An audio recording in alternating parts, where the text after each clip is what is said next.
Mesdames, Messieurs, chers invités, bonsoir. Soyez les bienvenus dans les 4 murs du chapitre Amitié. Je voudrais rendre grâce à l'Éternel. Je voudrais bénir l'Éternel pour votre vie, pour ma vie. Et que Jésus confie tout ce que nous avons dit ce soir dans sa main, qui dit toutes choses, qui conduit toutes choses. Que tout esprit qui ne glorifie pas son nom, qui n'honore pas son nom, qui a pu faire son entrée dans ce lieu, soit balayé de ce lieu, soit chassé de lieu, et que le Seigneur même dispose notre cœur, pour que Seigneur, tout ce qui doit dire ce soir, cette nuit, soit fertile à chacun de nous. Ça tombe sur une terre fertile pour être germé dans notre vie. Au nom de Jésus, nous avons prié. Je me présente. Mon nom, c'est Assoum Ramou Salou Léon, attaché des services administratifs, option secrétariat. Dieu m'a fait grâce d'ouvrir une société dont je suis le directeur, Jardin Arrosé. D'entrée de jeu, je vous présente les points sur lesquels je vais parler ce soir. Le premier point, c'est la présentation de ma famille. Le second, c'est ce que ma maman m'a révélé quand elle était vivante. Après, quand j'étais dans le monde, comment j'agissais. Et après ma rencontre avec Christ. Après cela, je vais vous partager, quand j'ai reçu Christ, ce que j'ai observé, ce que Dieu a fait dans ma vie. Je vais vous les raconter. Au premier point, la présentation de ma famille. Je suis d'une famille polygame. Mon père a 40 enfants et 25 vivants à sa mort. Je donne ces précisions afin que vous puissiez apprécier la portée de la suite de mon témoignage. Mes parents sont originaires d'Abeokuta, installés à Alité, via Abatawida. Et vous savez, dans cette situation de polygamie, tout est possible. Il y a tout dans ma famille et nous adorons et le revenant qu'on appelle Clouton. Et dans la maison aussi, il y a le fétiche dent. Et quand quelqu'un a des problèmes et qu'il peut avoir d'enfants ou bien avoir de biens, on s'approche de ce fétiche-là, on lui demande des choses. C'est ce qu'on faisait dans ma famille. Et j'étais dans cette situation, c'est dans cette situation-là que je suis né. Et en cours des choses, vous savez, quand il a cette situation-là où vous êtes dans la polygamie et il n'a pas la paix, on court par-ci, là, par-là pour chercher des forces de puissance pour pouvoir être protégé. Ma mère était dans cette situation. Elle vivait dans cette situation et malgré qu'elle allait à l'église, elle faisait la syncrétisme pour se protéger parce qu'elle a peur. Elle pensait que si elle ne cherchait pas de force, Dieu n'est capable, Dieu à qui elle fait confiance pour aller à l'église ne pourra pas le soutenir, ne pourra pas porter ses charges avec elle. Elle pense qu'elle va aider le Dieu et porter le fardeau à moitié et que Dieu va la charger. Donc c'est ça qu'elle courait par-ci par-là. Mais un jour,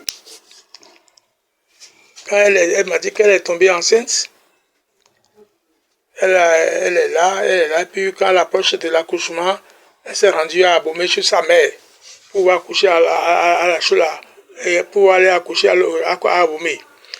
C'est là quand le travail a commencé, elle s'est venue. Elle est sortie de la maison avec sa maman, ils ont pris les bagages pour aller à l'hôpital. Aussitôt quand elle est sortie, et un cochon aussi est sorti de nulle part, on sait, et elle commence par l'accompagner. Et le cochon grognait et à la suite. Et malgré ça, c'est la grand-maman seulement qui chassait le cochon et poursuivait son chemin avec sa fille. Ils sont allés jusqu'à l'hôpital et le cochon s'est retourné. On ne sait pas là où c'est passé et s'est retourné. Et maman était allée à l'hôpital. Ce qu'elle m'a dit, Et elle a accouché, quand elle a accouché, 2 jumelles. Quand elle a accouché 2 jumelles, ils sont passés un temps à l'hôpital. Et une semaine après, une est partie. Et quelques jours après, la deuxième aussi est partie. Bon, dans cette situation, comme je le disais, elle est encore revenue à zéro et elle a continué. Et le second geste est encore arrivé et le même scénario s'est encore produit. Elle a quitté Cotonou pour aller encore à Bomé chez sa mère. Elle allait à l'hôpital. Quand le cochon aussi s'est présenté encore, continuer le chemin avec eux, grognait, et jusqu'à l'hôpital.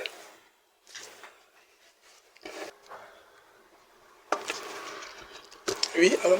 Elle allait à l'hôpital quand le cochon l'a encore suivi, l'a encore accompagné jusqu'à l'entrée de l'hôpital et le cochon aussi s'est retourné. Elle est partie et elle a accouché encore un jumelle, 2 garçons. Et elle a accouché 2 garçons et elle a fait un peu de temps à l'hôpital, on est venu à la maison. Cette fois-ci, ça a duré un peu, mais les 2 jumelles, les deux jumeaux sont repartis. Et elle est encore revenue en ayant. C'est là qu'elle commence pas à faire des coups. C'est pourquoi elle me disait que moi, je ne suis pas son enfant aîné. Que son enfant aîné était déjà parti. Et c'est dans cette condition que son enfant avait. C'est pourquoi dans la maison, quand elle nous refuse d'aller voir les cercles pour tout ça là, nous aussi on s'entendait quand nous sommes dans la maison, c'est ce cas-là qui fait qu'elle nous refusait cela. On s'est un peu ce que c'est parti. Maintenant, avec tout cela, comme j'ai grandi dans la maison, dans cette situation, moi aussi je courais, je cherchais la force, je cherchais la protection avec elle. Ensemble, on allait passer par là, on va à l'église, et les autres jours, on va encore aller consulter des choses. C'est là qu'on a rencontré un monsieur à Sakota. Lui, il est fort, il est puissant. On disait qu'il est fort, il est puissant, mais il n'est pas Dieu. Et nous autres, nous le croyons comme, nous le prenons comme notre Dieu. Et nous le prenons comme notre Dieu, et il nous fait des choses, et on est fiers de ces choses-là. Et les incantatoires nous donnaient ça, et puis avec ça, on se protégeait. Et un jour, mon maman est tombée malade. On a fait tout ce qu'on a fait, tout ce qu'on a pu, tout ce que ce vieux nous a donné, on a tout pratiqué. C'est lui notre Dieu, celui qui était notre Dieu, c'est lui qui est notre Dieu. Et on a tout fait, tout ce qu'il a proposé dans le on dit bon, quand c'est ainsi, on ira le voir en personne, physiquement, on ira le voir. On a pris la bâchée un matin, très tôt le matin, on a pris la bâchée, et mon frère, ma mère, nous sommes embarqués, et puis on a pris le chemin de Zakota. Arrivé à nouveau à Seroué, on a vu une bâchée garée avec l'isop tout autour de la bâchée. Et là, bon, on ne sait rien. Nous avons garé notre véhicule, nous avons acheté ce que nous allons acheter, les vivres, tout cela, et nous avons pris route, nous avons continué. Et c'est arrivé à Sakota maintenant, dans la maison du vieux, qu'on a vu la maison est remplie, totalement remplie du monde. On dit, qu'est-ce qui s'est passé? On se posait des questions. À l'intérieur, on se posait des questions. Qu'est-ce qui s'est passé au bout de ça fait ça? Qu'est-ce qui s'est passé? Et on est là, on a vu son fils aîné qui est là, qui nous a reçus, on le connaissait, il nous a reçus, il nous a donné de l'eau, on a bu de l'eau, on est resté là à peine quelques minutes, on l'a posé des questions, où est papa? C'est en ce temps-là qu'il nous disait que papa est décédé, et que à peine que nous devons rencontrer une bâchée qui a l'ipsote autour de la roue, c'est lui qu'on amenait à la morgue à Cotonou. Parce qu'il a un monsieur, directeur d'une grande société ici, chez qui on allait, c'est lui ici, il vient à Cotonou, c'est là où il habite. Et on allait le voir là.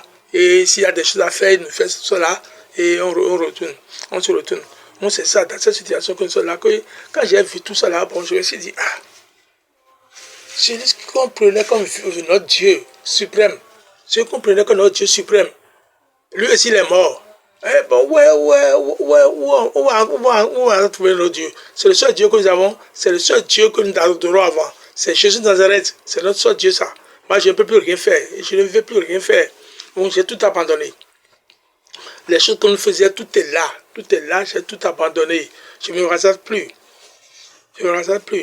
Et dans cette condition, je courais les femmes, tout ça là, bon, j'ai repris conscience et je suis resté à moi-même, égal à moi-même, je ne fais plus rien.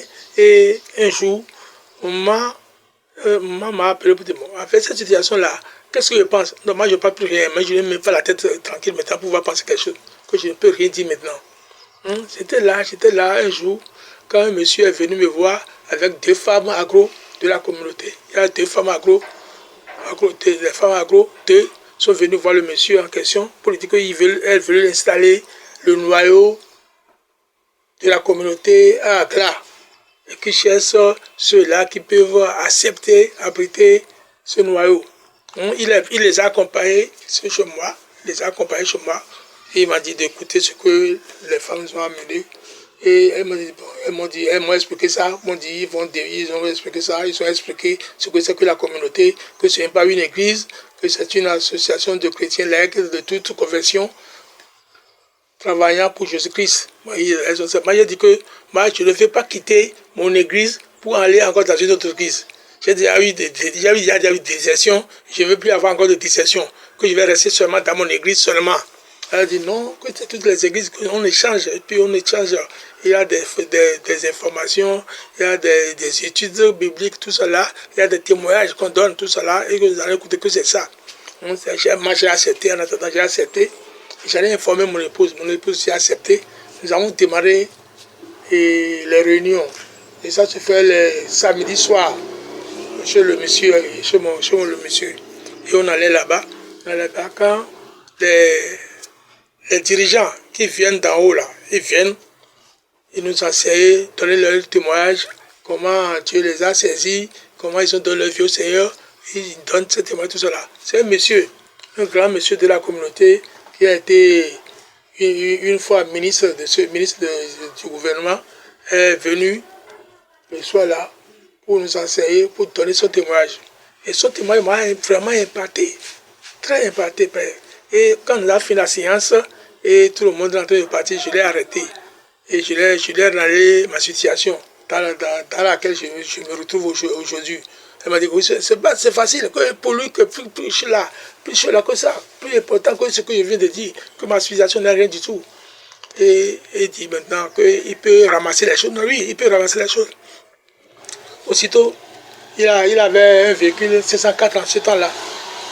Il m'a suivi, on était chez moi, et quand il a vu les choses là, il est ressorti, il était payé de fritos pour bombarder les insectes, parce que depuis longtemps, j'ai dit, il n'y a pas plus de 2 ans, j'ai dit à laisser le truc là, je ne fais plus rien, je ne fais plus de sacrifices par rapport à ces choses-là, parce que chaque année, il faut payer pigeons, bien, il faut payer de bœufs, il faut faire des sacrifices, je ne fais rien de tout cela, et tout est poussiéré. Il est venu, il dit, bon, chaque année, il faut se laver, chaque année, pour faire courir tout cela, je ne fais rien de tout cela, j'ai tout à m'attendre. Et quand il est venu, il y a des essais, tout cela, il est allé chercher fritos, il a payé fritos lui-même, il est venu bombarder les choses avant de commencer par ramasser. Il a fait le premier voyage et il est parti. Il est revenu, fait encore le deuxième voyage, et son camion, son véhicule est rempli, il est parti, tout cela. Quand il est revenu,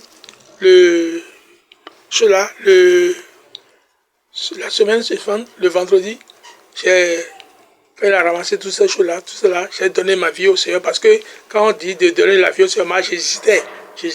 Mais quand le Saint-Esprit m'a touché, durement m'a touché, j'ai donné ma vie au Seigneur, j'ai conversé Jésus-Christ et je suis devenu enfant de Dieu. On sait ce que j'ai fait quand j'étais dans le monde. Et quand j'ai reçu Christ, c'est comme ça que j'ai reçu Christ.